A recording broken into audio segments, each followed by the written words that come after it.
નમસ્કાર મિત્રો, SP education ચેનલમાં આપ સૌનું હાર્દિક સ્વાગત છે. આપણી ચેનલ પર જો નવા હો તો ચેનલને સબસ્ક્રાઇબ કરી લેજો, જેથી તમને ટેટ સરકારી ભરતી અને સરકારી પરીક્ષાઓને લગતી નવી અપડેટ મળતી રહે.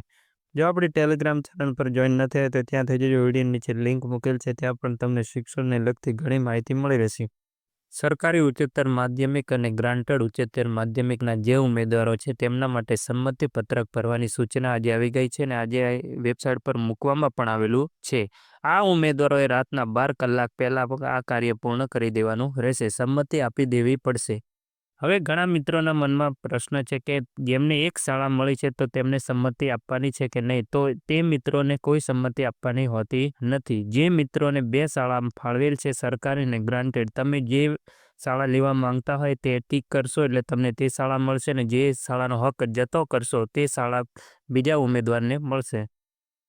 હવે ઘણા ઉમેદવારો 1-2 માર્ક્સ માટે રહી ગયા છે. હવે આ સરકારી અને ગ્રાન્ટેડ બંને શાળા મળી હોય તેવા ઉમેદવારો એક શાળા લેશે એટલે એ શાળાઓ જે 1-2 માર્ક્સ માટે જે ઉમેદવારો રહી ગયા હતા તેમને શાળા ફાળવી દેવામાં આવશે. તે લોકોએ શાળા પસંદ કરેલી જ હશે એટલે 27 તારીખે તેમને શાળા આપી દેવામાં આવશે અને 27 તારીખે ફાઇનલ શાળાનું લિસ્ટ આવી જશે અને તમને 1લી તારીખ સુધીમાં હાજર પણ કરી દેશે. આજના વિડીયોમાં બસ આટલું. મળશું નેક્સ્ટ વિડીયોમાં.